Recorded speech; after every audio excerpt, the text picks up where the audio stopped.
Let's invite a tenant. You need a tenant online so that they can connect their bank and actually pay you rent.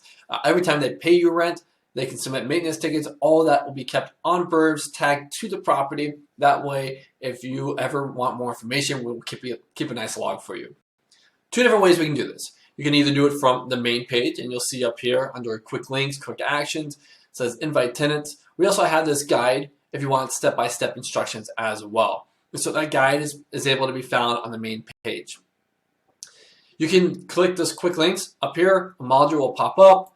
You can select the property, and you can select the tenant email. So this is the first way of doing it.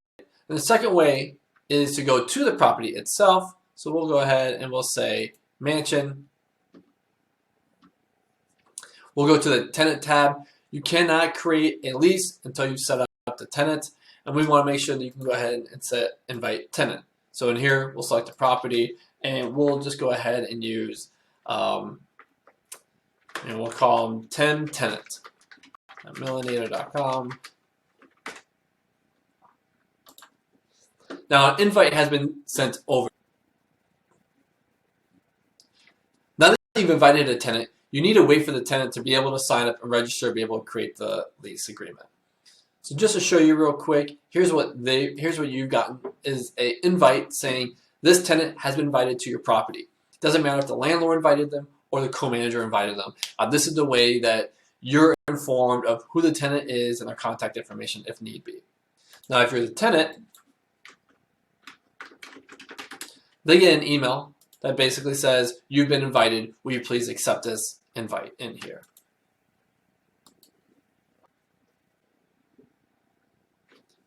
After your tenant has registered, this is actually the tenant portal. You can see real quick. It says lease not found. So what your responsibility is as a co-manager or the landlord is to go in and set up a lease agreement for them. Now that the tenant has registered and they are tagged to the property, you need to do two things. You need to set up the lease agreement, and then you need to be able to go into the tenant and say their specific rent amount. So let's walk through this lease agreement. In here, you want to say what day of the month is a reoccurring rent due. And so most of the time, landlords like to pick the first of the month to just make it easy. Now, how much is a total rent? If you do have multiple tenants, you can be $2,000 and have 4 tenants for $500 each. But in this example, we'll go ahead and we'll do one tenant that's paying $1,000. The first full month recurring starts on, and we want to pick that date. So we'll go ahead and we'll say,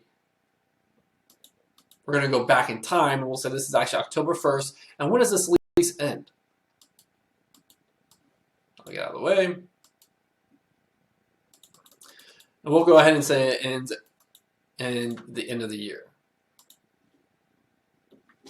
Now, sometimes a tenant may move in during the middle of the month. We do allow you to put prorated rent in here. You're able to select the date that they move in, and what happens is if you select the 19th, you need to enter in the prorated date, so you have to calculate it, and we do have some guides to help you calculate that. But generally, it's a per day of rent. You divide rent by 30 or 31 days times how many days are left on the month, and that's how much you would put in here.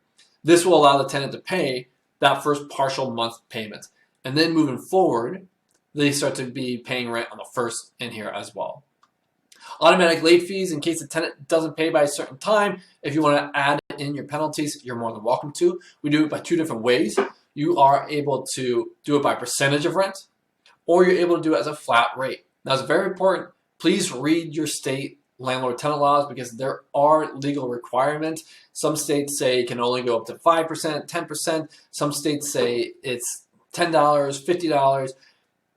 Your state will determine how you actually can collect late fees. So in this example, we'll go ahead and we'll say it's $25 once they've paid after. And what we've said here is after what date. So if you want to make it due, if rent's due the 1st and you want to make it due the 2nd, that's 1 day after rent is due. In Arizona, where we're based out of, we'll go ahead and we'll call it 5 days. This is what we call a grace period. So as long as a tenant pays before the 5th day, they don't get charged a late fee, but they pay it on the 5th day after rent, they get charged a $25 late fee. So this creates the lease agreement in here. The last step we have to do is go back to the tenants and actually add in their portion of rent. Now there's a difference between lease rent and actual rent. So we'll say that theirs is $5,000 or $1,000. The reason being is if you have multiple tenants in here, you could have a lease of $1,000 per month, but you could have 2 tenants paying $500 each. This is why we've got the managed tenant. The rent amount is different than the lease amount. It may be different, it may be different or may be the same. This is how you go ahead and you invite your tenants to join you on Burbz. At this point in time, your tenants can pay you rent, submit maintenance tickets as well. Welcome to the Burbz.